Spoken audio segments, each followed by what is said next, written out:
ধান, চাল, গম, আলু, গবাদি পশু, হাঁস, মুরগি, মাছ, পেঁয়াজ, রসুন, আদা, লবণ, চিনি, ভোজ্য তেল, বীজ সহ বিভিন্ন পণ্যের উপর উৎস করের হার 5%, 2%, 1% হতে হ্রাস করে 0.5% করার প্রস্তাব। আয়কর ছাড় প্রদান, মূল্যস্ফীতি ও জীবনযাত্রার ব্যয় কমাতে নিত্য প্রয়োজনীয় দ্রব্য ও কৃষি পণ্যে কর ছাড়। সরকার দেশের প্রতিটি ব্যক্তি ও পরিবারের জীবনযাত্রার মান উন্নতির লক্ষ্যে নিত্য প্রয়োজনীয় 7টি পণ্যের উপর উৎসে কর হ্রাসের একটি বড় জনমুখী পদক্ষেপ গ্রহণ করেছে। মৌলিক কৃষি ও ভোগ্যপণ্য যেমন ধান, চাল, গম, আলু, গবাদি পশু, হাঁস, মুরগি, মাছ, পেঁয়াজ, রসুন, আদা, লবণ, চিনি, ভোজ্য তেল, বীজ সহ বিভিন্ন পণ্যের উপর উৎস করের হার 5%, 2%, 1% হতে হ্রাস করে 0.5% করার প্রস্তাব।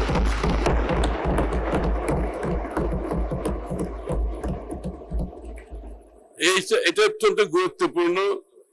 বস্তুতপক্ষে সমস্ত খাদ্যপণ্য যেগুলো আমাদের নিম্ন শ্রেণীর, মধ্যম শ্রেণীর জন্য দৈনন্দিন জীবনে তাদের জীবনযাত্রার মানের উপর চাপ সৃষ্টি করে, এইগুলো সবগুলো কমিয়ে দেওয়া হয়েছে।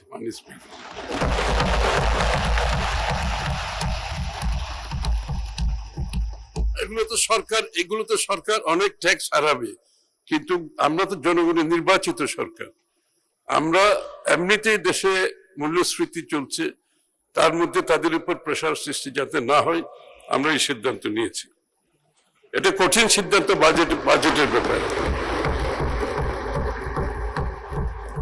বিগত বছরগুলোতে দ্রব্যমূল্যের লাগামহীন ঊর্ধ্বগতিতে জনজীবনে যে নাবিশ্বাস উঠেছিল, তার বিপরীতে গণতান্ত্রিক সরকারের নির্বাচনী প্রতিশ্রুতি অনুযায়ী এই পদক্ষেপ আশা করি জনজীবনে স্বস্তি আনবে।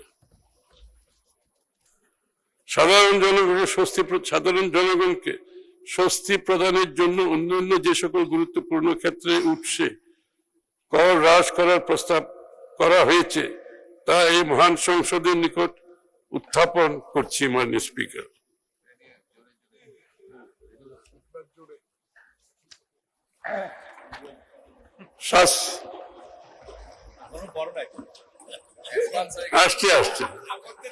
আসছে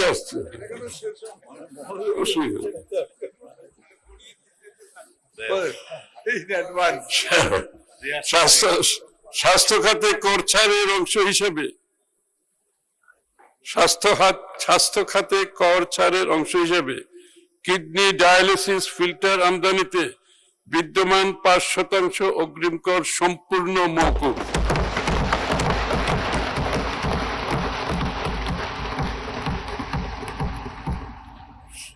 শারীরিকভাবে বিশেষ চাহিদা সম্পন্ন ব্যক্তিবর্গের ব্যবহারের জন্য আমদানিকৃত 15টি পণ্যের অগ্রিম আয়করের হার 2% থেকে 1% আনা হয়েছে।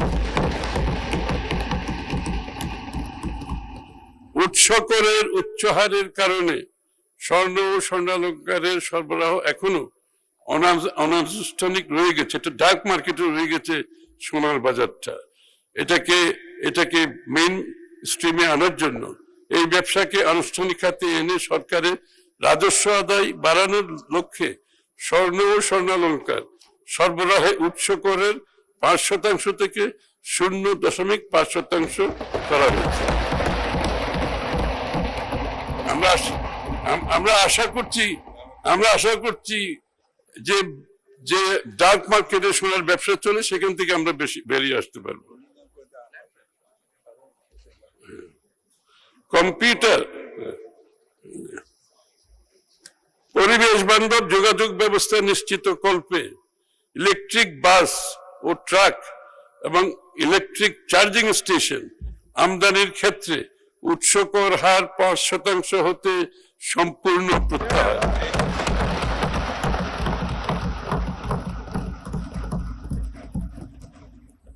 Computer printer, portable automatic data processing machine, flash memory ও কম্পিউটার মনিটর আমদানিতে বিদ্যমান 5% অগ্রিম কর কমিয়ে 2% করা হয়েছে। স্থানীয়ভাবে মোবাইল ফোন উৎপাদনকারী প্রতিষ্ঠানের 22টি কাঁচামাল আমদানিতে অগ্রিম করের হার 5% ও 2% হতে 1% নামিয়ে আনা হয়েছে। বিদ্যুৎ উৎপাদনকারীর কাছ থেকে বিদ্যুৎ ক্রয়ের উপর উৎসে কর কর্তনের হার 4% থেকে 3% করা হয়েছে। রিফাইনারি কর্তৃক জ্বালানি তেল সরবরাহের ক্ষেত্রে উৎসে কর কর্তনের 1.5% হতে 1% করা হয়েছে। রিসাইকেলড পণ্য ও রিসাইক্লিং কাঁচামাল এ কর হার 3% হতে 1% হ্রাস করা হয়েছে। এটা হচ্ছে আমাদের বর্জ্য ব্যবস্থার উন্নয়নে এবং রিসাইক্লিং প্রসেস গুলোকে যাতে আমরা আমাদের অর্থনীতিতে সঠিকভাবে কাজে লাগাতে পারি।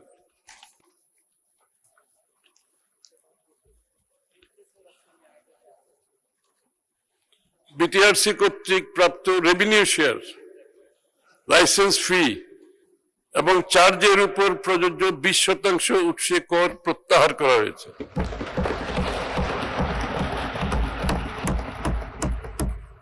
মোবাইল নেটওয়ার্ক সেবা খাতে উৎসে কর কর্তনের হার 12% হতে 10% হ্রাস করা হয়েছে। শিল্পের কাঁচামাল আমদানিতে উৎসে অগ্রিম করের সাধারণ হার 5% হতে 4% হ্রাস করা হয়েছে।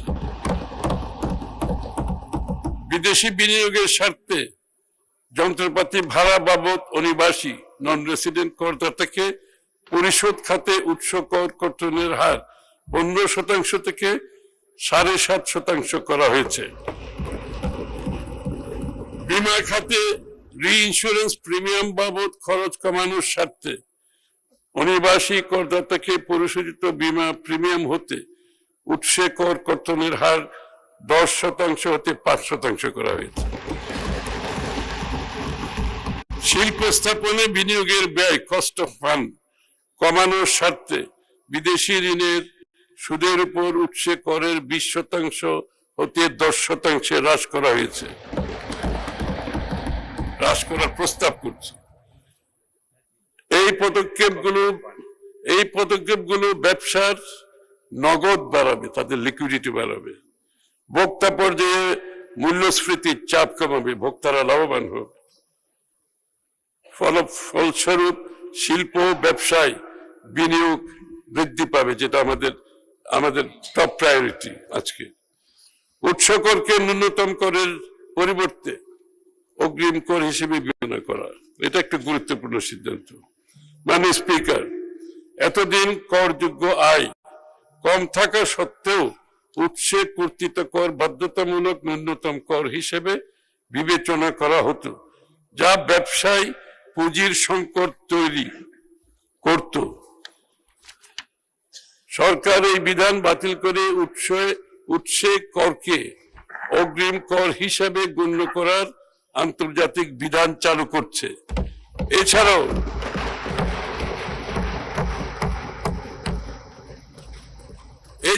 অতিরিক্ত পরিশোধিত উৎসে কর ফেরত প্রদান করা হবে। আগের মতো ফেরত না, অটোমেটেড ফেরত।